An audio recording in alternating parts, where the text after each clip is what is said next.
Halo, assalamualaikum warahmatullahi wabarakatuh.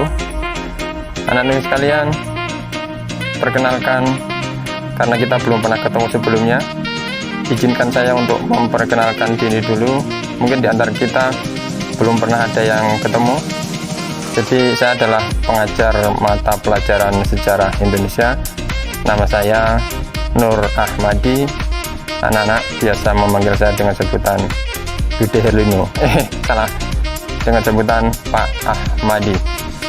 Tapi tolong jangan sampai ada kesan negatif, karena biasanya ada yang sengaja iseng dengan panggilan yang terkesan seperti sebuah rintihan. Pak, itu kurang bagus. Maka nanti silahkan kalian manggil saya dengan sebutan Pak gitu saja. Kemudian anak-anakku, kalau usia, saya yakin di antara kita juga tidak terlalu banyak beda usia, karena saya yakin di antara kalian usianya rata-rata masih di bawah 16 tahun. Saya juga sebenarnya usianya masih di atas 25 tahun lebih dikit. Jadi tidak usah sungkan, kemudian tidak usah canggung, karena nanti saya juga ingin berbagi ilmu dengan kalian semua. Kemudian alamat saya, jadi di antara kalian kalau memang ada yang berasal dari daerah Gambiran, rumah saya juga dekat SMA Negeri 1 Gambiran, monggo. Kalau mungkin di antara kalian pernah ada yang lewat situ, silakan singgah. Nanti kita akan sharing bersama, berbagi bersama. Yang penting kita bisa sama-sama komunikasi lewat dunia maya maupun dunia nyata. Ya.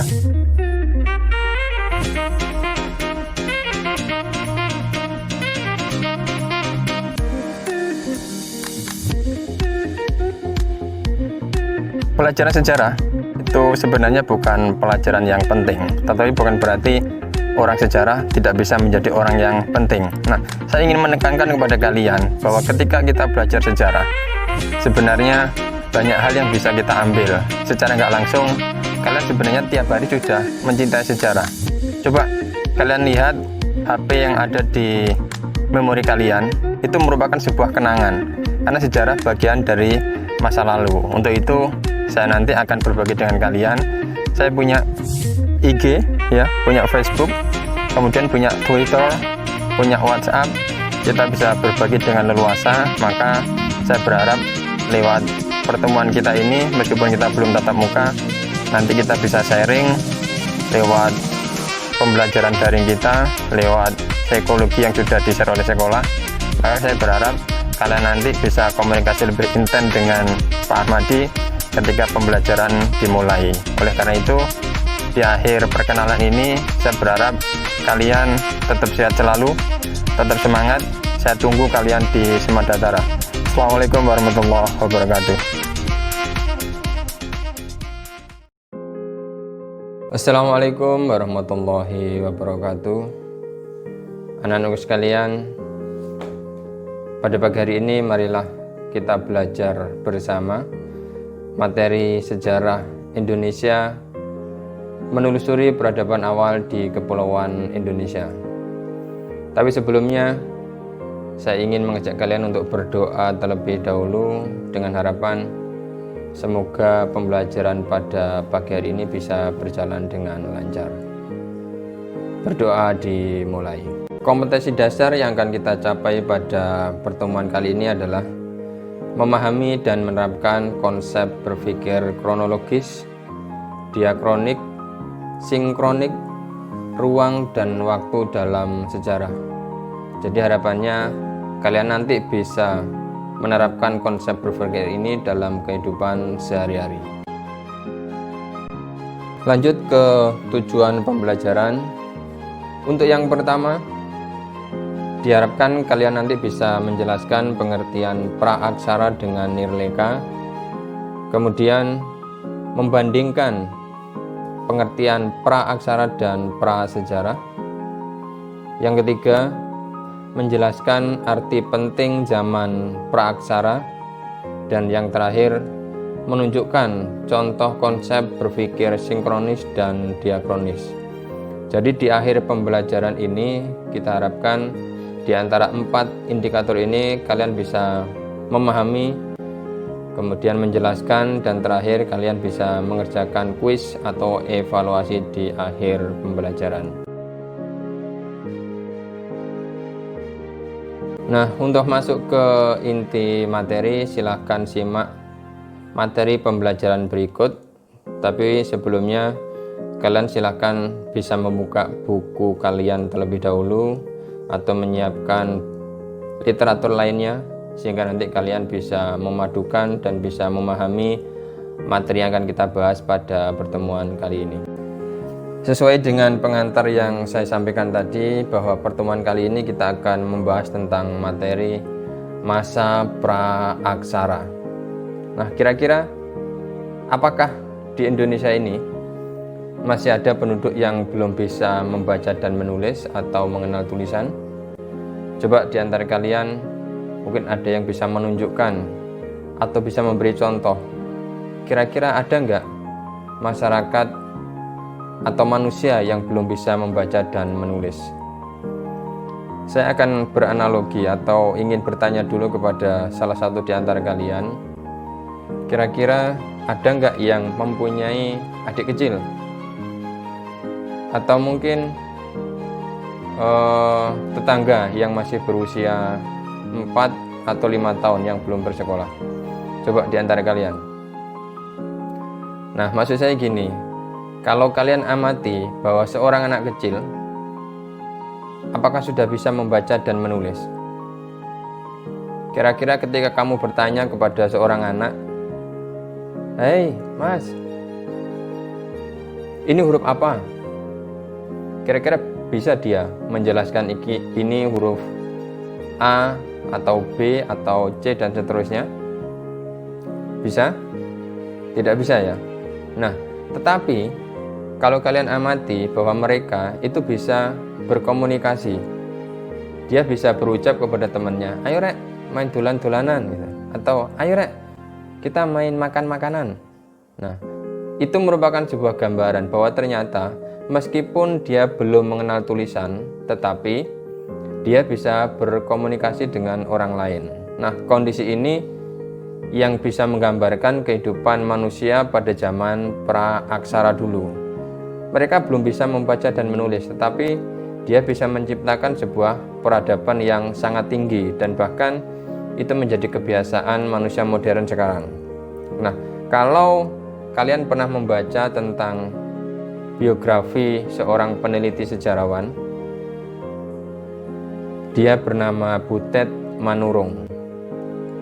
Coba nanti di antara kalian mencari biodata atau biografi siapakah sebenarnya Butet Manurung. Beliau itu berani meninggalkan segala gemerlapnya kemewahan dunia hanya untuk memberikan kontribusi kepada masyarakat yang belum bisa membaca dan menulis. Dia pernah melakukan riset atau penelitian ke suku anak dalam. Suku anak dalam itu di mana? Nanti kalian bisa lebih jauh mencari informasinya. Bahwa di sana di era modern sekarang itu ternyata masih banyak anak atau kelompok yang belum bisa membaca dan menulis. Ini di era modern. Nah, kira-kira di antara kalian apa yang bisa kalian berikan untuk mereka sehingga ada kesejajaran antara mereka dengan kita? Karena di era milenial seperti sekarang ini jangan sampai ada perbedaan kehidupan, baik itu masyarakat pedesaan maupun masyarakat perkotaan. Karena notabene anak dalam ini merupakan seorang komunitas atau masyarakat yang belum bisa membaca dan menulis. Kita sangat miris kalau melihat kondisi mereka, karena di dunia yang lain atau di lingkungan kita sudah dimanjakan dengan berbagai macam teknologi dan kemewahan dunia, sementara ada kelompok masyarakat yang masih belum bisa membaca dan menulis. Jadi harapan saya atau harapan Pak Ahmadi, kalau nanti coba mencari literatur dan solusi supaya bisa menyamakan posisi mereka dengan manusia yang lain. Nah, dari sekilas penjelasan tadi, kita lanjut ke slide selanjutnya.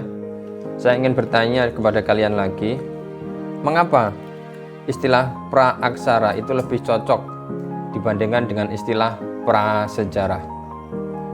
Coba di antara kalian, saya ingin mendapatkan jawaban atau masukan dari kalian. Ya, jadi istilah praaksara kenapa lebih cocok dengan istilah prasejarah? Kalau kita terjemahkan atau kita jelaskan satu persatu, pra itu artinya apa? Ya, betul sekali. Pra itu artinya sebelum. Kemudian sejarah? Ya, sejarah itu berarti masa lampau. Kemudian kalau kita artikan prasejarah, itu berarti sebelum ada sejarah atau sebelum ada aktivitas manusia. Padahal manusia purba itu juga merupakan bagian dari aktivitas manusia. Sekalipun mereka belum mengenal tulisan, tetapi dia bisa menghasilkan sebuah kebudayaan atau peradaban yang sangat tinggi. Jadi akan sangat tidak masuk akal jika kita menggunakan istilah prasejarah, karena memang kondisi ini tidak bisa kita pungkiri, manusia purba sudah meninggalkan sebuah kebudayaan meskipun mereka belum bisa membaca dan menulis. Nah, kemudian kita bandingkan istilah prasejarah dengan istilah praaksara. Kalau tadi kita mengupas sedikit tentang istilah prasejarah, maka kita lanjut ke istilah yang kedua, yaitu istilah praaksara. Pra sama seperti pengertian tadi, yaitu sebelum. Kemudian aksara adalah tulisan. Berarti kalau kita gabungkan, pengertian praaksara itu berarti sebelum mengenal tulisan. Nah, coba kalian bandingkan dengan istilah yang tadi, istilah prasejarah. Kalau prasejarah tadi berarti kita menyimpulkan apa? Peristiwa sebelum ada sejarah atau sebelum ada sejarah. Padahal manusia purba juga bagian dari sejarah masa lampau. Kemudian kalau praaksara, kita hanya menitik beratkan kepada tulisannya. Jadi manusia yang belum bisa membaca dan menulis. Nah, makanya kalau kita simpulkan sebenarnya mana istilah yang lebih cocok, maka kita bisa menarik sebuah generalisasi istilah praaksara yang lebih masuk akal. Meskipun dia belum bisa membaca dan menulis, tetapi dia masih sudah bisa berkomunikasi atau menciptakan sebuah kebudayaan. Nah, sehingga kita menyimpulkan bahwa istilah praaksara itu lebih bisa diterima daripada istilah pra. Nah, selanjutnya kita akan membahas tentang apa sebenarnya manfaat kita mempelajari masa praaksara. Ada enggak kira-kira keuntungan kita? Tadi sempat kelupaan, sebenarnya ada sebuah istilah yang sama dengan istilah praaksara, yaitu apa? Ya, nirleka. Nanti apakah definisi dari nirleka? Nanti coba di antara kalian menerjemahkan di forum diskusi. Saya tunggu jawaban dan pendapat kalian. Nah, kita lanjut ke slide yang sekarang, yaitu manfaat mempelajari masa praaksara. Nah, kehidupan masa lalu atau kehidupan zaman praaksara itu merupakan kehidupan manusia sebelum adanya tulisan. Apa sebenarnya manfaat untuk kita? Paling tidak kita nanti bisa mengetahui kesadaran akan asal-usul manusia.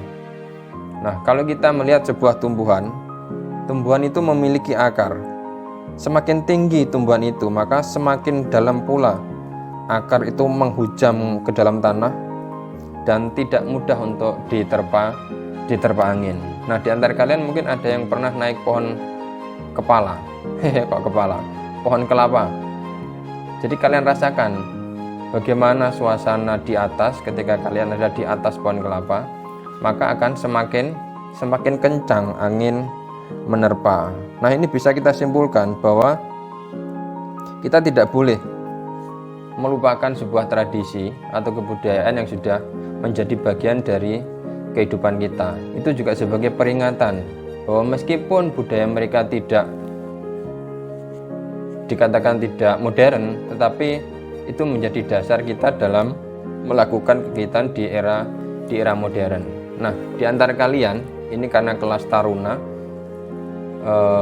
saya yakin bahwa di antara kalian banyak yang berasal dari kota-kota besar. Coba kalian amati ketika seorang pelajar melakukan sebuah tawuran atau perkelahian. Apa kira-kira media atau alat yang digunakan para pelajar untuk berkelahi? Coba kalian amati apa? Apakah gear? Apakah ikat pinggang? Atau iPhone mungkin untuk melempar? Ketika mereka tawuran, kira-kira apa yang digunakan? Alat elektronik kah? Iya, bukan, benar, bukan. Yang digunakan itu bukan elektronik, tetapi batu. Meskipun dunia sudah modern, ternyata dia tidak bisa meninggalkan budaya manusia purba. Batu itu merupakan alat, baik itu alat peralatan dapur maupun kegiatan yang lainnya masih menggunakan batu. Harusnya kalau kita sudah modern, maka kita meninggalkan budaya mereka. Kita tidak usah menggunakan batu. Kalau kelahi, kalau memang ini era modern, ya sudah menggunakan HP, silakan dilempar di kepala temanmu.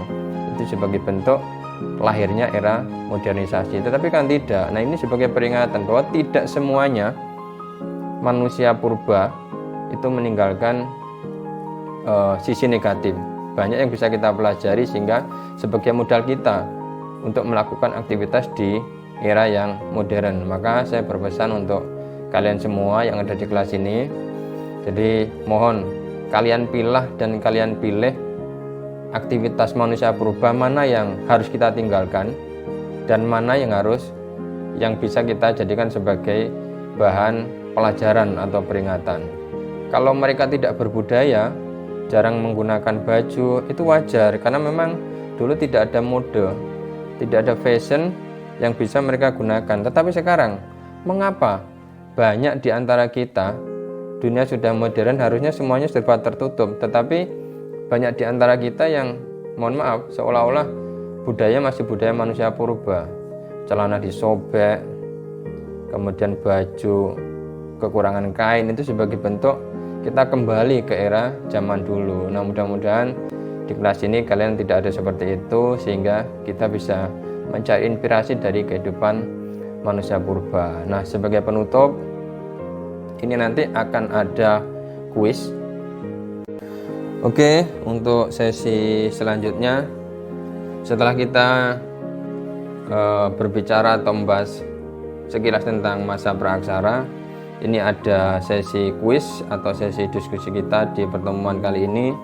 Nanti saya ingin jawaban dari kalian, pendapat dari kalian, masukan dari kalian, sehingga kita bisa belajar bersama di materi yang pertama. Nah, untuk materi diskusi yang pertama, mengapa istilah praaksara lebih tepat dibandingkan dengan istilah prasejarah untuk menggambarkan manusia sebelum mengenal tulisan. Nah, tadi kan sudah dibahas sekilas. Coba nanti kalian uraikan lagi lebih sistematis dan lebih ilmiah, mungkin bisa disertai bukti. Kemudian yang kedua, mengapa materi kehidupan manusia praaksara penting untuk kita pelajari?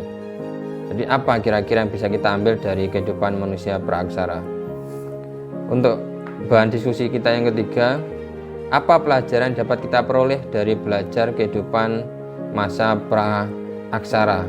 Apakah lebih banyak kelebihannya atau keuntungannya? Apakah lebih banyak kelemahannya? Seperti tidak ada untungnya kita belajar masa praaksara. Nah, yang keempat, sebut dan jelaskan ilmu bantu sejarah. Nah, kita belajar sejarah itu tidak lepas dari ilmu bantu yang lain. Apakah itu geografi, apakah itu antropologi, dan lain sebagainya. Nah, nanti coba kalian sebutkan minimal 5 ilmu bantu sejarah beserta penjelasannya.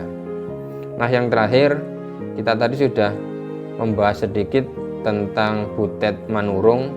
Nah, coba nanti kalian cari informasi lebih detail tentang Butet Manurung, siapakah dia, apakah aktivitasnya, sehingga pemahaman kita tentang si Butet Manurung bisa menyeluruh dan bisa kita jadikan sebagai bahan pengalaman kita bahwa ternyata ada orang yang masih peduli dengan dunia pendidikan, terutama dalam mengentaskan buta huruf atau manusia yang tidak bisa membaca dan menulis. Nah, terima kasih anak-anakku telah mengikuti sesi pembahasan kita pada pagi hari ini.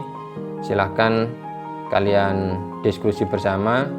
Yang ingin berpendapat saya tunggu, kemudian yang belum paham silahkan bertanya, nanti akan kita bahas bersama-sama. Terima kasih atas perhatiannya, selamat mengerjakan, dan Assalamualaikum warahmatullahi wabarakatuh. Selamat berdiskusi ya.